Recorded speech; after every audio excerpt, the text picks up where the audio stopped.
first you have your introduction, and then after that, the clock will reset for 7 minutes. So you don't need to stop the introduction, right?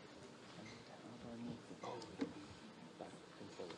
So only use forward for now. Yes, so whenever you're ready, your introduction, 2 minutes, and then we'll reset the clock for your final presentation. I can go now. Yeah, whenever you're ready. Good morning, everyone. I'm so happy to be here. My name is Joe Boyebisi. I'm here with my teammate, Tobio Yedokun. We're from Nigeria. Yeah, thank you so much. This is our first time in the United States, and we'll appreciate the World Bank for giving us the opportunity to come and share our work that we are doing in the educational sector in Nigeria, especially as regards addressing the problem of lack of practical science education in secondary schools in Nigeria. And if you look at, this is very important because we all know that practical science education is the foundation for technological advancement. And technological advancement has a direct link with prosperity, a phenomenon that has eluded countries like Nigeria and Africa. So this problem is very important that we are addressing. All right. So, I can go.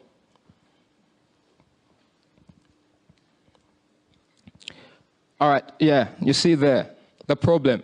Mass failure of students in STEM subjects in Nigeria, especially in chemistry. You know, chemistry has been considered the central science. In 2016, in the WAEC that was conducted, of about 44,950 students that sat for the certificate exams in chemistry, about 5.32% of them got C's, 7.09% got P's. They just passed, and a whooping 78.39% failed the exam. The source is there. This problem, if not addressed, is disaster waiting to happen. You know, and what are the problem factors? Number one is lack of quality teachers to teach chemistry as a subject.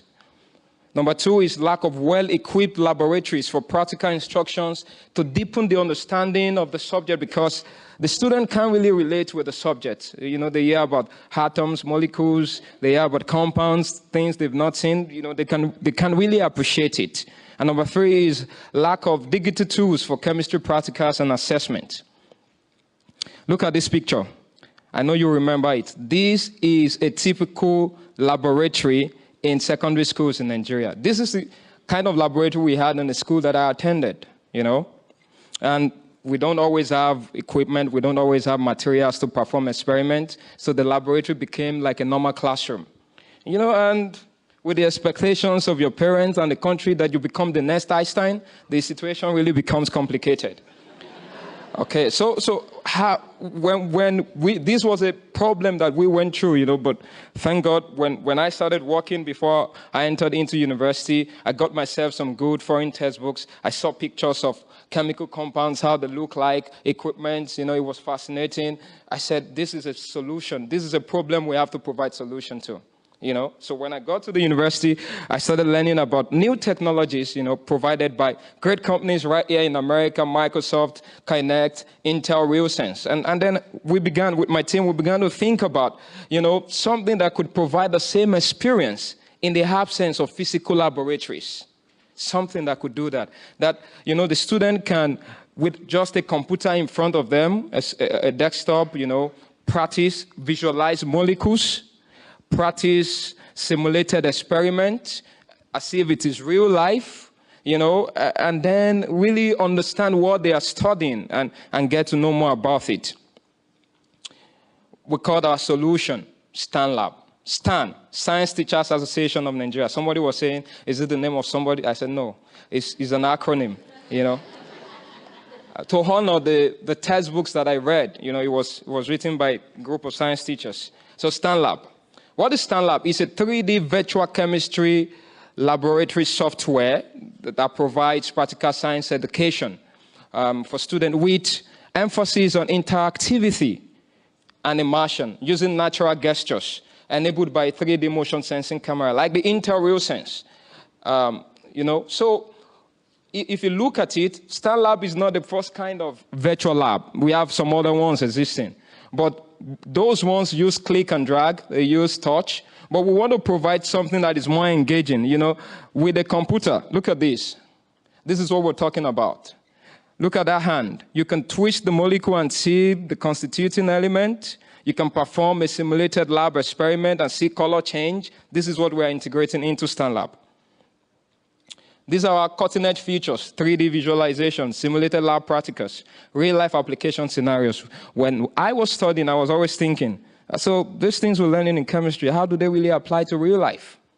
You don't have some of these in Nigerian chemistry tests, but imagine that you have videos integrated into these kind of labs where you are linking titration experiment with the process of determining the chemical constituent of urine sample or blood samples. The student cannot really appreciate this, gain more interest in STEM, and then deepen their understanding. And one other thing, psychologists have told us that when all senses are engaged in learning, it deepens retention. So this is going to really help. Where are we? So we're developing the minimum viable product. We're doing proof of concept with some schools in our communities. We should be done with that. Quickly develop features that are necessary in January 2017. By April, we should have a beta version of the software ready for testing. July 2017, we're thinking of launching revenue model. So how do we think we're going to sustain this project? Monthly annual school subscription. Now, so the schools can't afford a real lab, but they should be able to afford something that costs maybe $150, that is not too much for them. Monthly annual individual subscription by parents who want their children to be doctors, engineers. This is the kind of technology they need for that. Now, licensing fee for use by examination bodies as alternative to live practicals. These are a team. Myself, I started my first venture when I left high school, connecting students to tutors. I do program in C# and in Java. Then I have a friend, chemistry major, who is also a 3D graphics modeler. Toby is in the room. He's a social entrepreneur in education and a social media activist. Our team is also diverse. We have a female in the team, experienced science teacher and administrator. Why now? Why now? In less than 3 generations, statistics tells us that 41% of African population will be made of youths. Right now, these youths are unemployed. Most of them are uneducated. They're restless. Technologies like StanLab can transform these youths into empowered, educated labor force that can provide sustainable economic growth to Africa and lift a lot of people out of poverty. Now, when you think of the future of schools, of your lab, don't think of that boring science lab that you had when you were in school. The future is changing with technology. The labs are not going to be like that. There's Microsoft doing HoloLens. There's Samsung doing Gear VR. There's Facebook Oculus Rift. And our children, our younger ones, are going to have this kind of engaging, interactive, immersive experience learning chemistry. Ladies and gentlemen, welcome to the future. Thank you.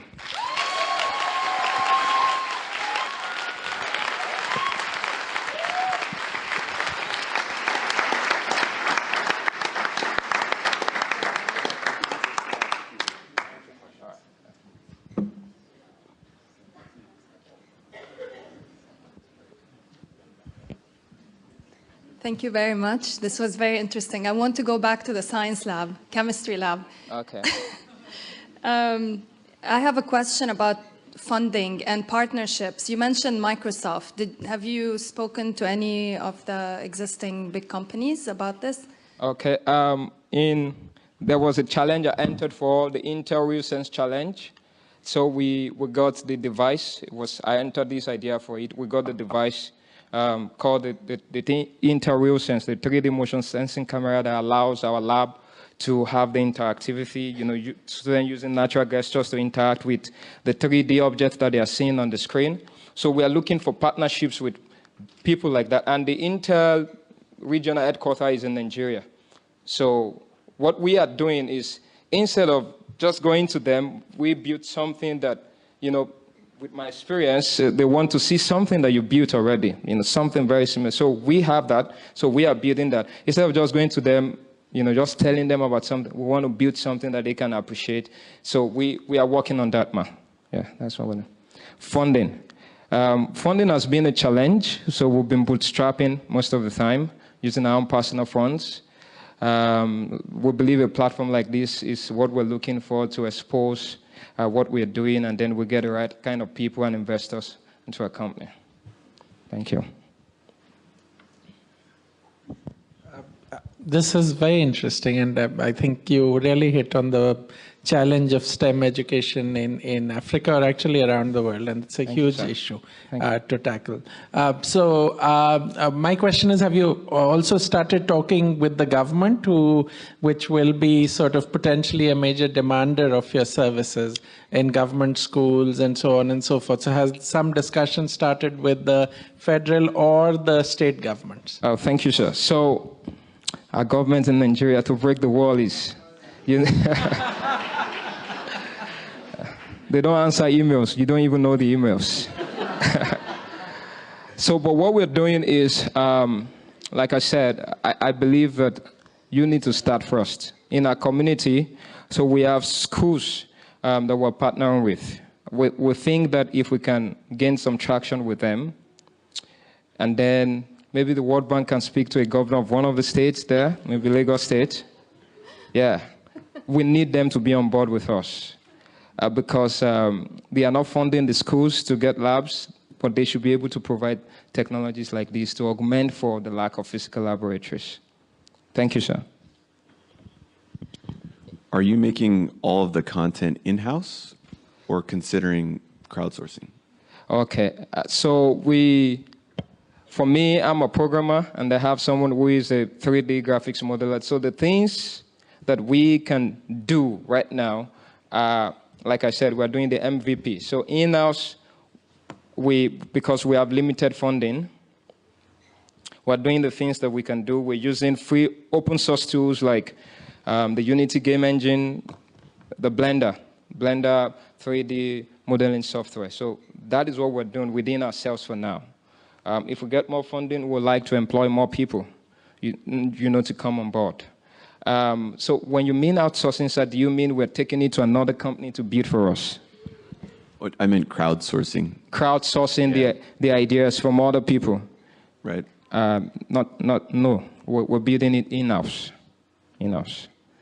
Thank you. Yeah, I was thinking that, you may have a group of teachers who are creating content on a platform. Oh, okay, you mean for the content? Yeah, that you could leverage in distribution. Oh, okay. Right? You could be the distributor of the content, but curating it from maybe the crowd. We'll consider that, sir. Thank you. This is a fantastic idea, but I'm very familiar with this kind of lab, and my kids who went to high school in the Washington area had this kind of lab. So the lab you are proposing that is fascinating and exciting, has it been piloted somewhere in the world already? And this links also to the crowdsourcing question. Okay, like I said, so our own kind of lab is not the first kind of virtual lab. If you go online, you see VetLab, you see there was one being produced by Oxford University. We have all these kind of labs. So we are leveraging on their own experience to build ours, but we are adding more features and then customizing to our region. Okay, so it's not a totally novel idea, but what we have as advantage, which we have not seen many people do, is the integration of the motion sensing camera that provides for interactivity. So it's not a solution that cannot be done. It's been done. We are adding extras to it and then customizing to solve the problem in our country. That's what we're doing, ma. And how do you plan to train the teachers? Because this lab on its own, needs someone, right, to bring it to the school and to the students. All right. At that stage, when we get to the stage of launching, it is something we're really considering because we believe teachers can use this as part of teaching aids. When they teach a particular subject, they can allow students to come and practice, and they have to be the one to show them. So we have plans on ground to do that too, ma. Last question. Is it aligned with your national curriculum, the content? Yeah. We can't go out of that. Thank you.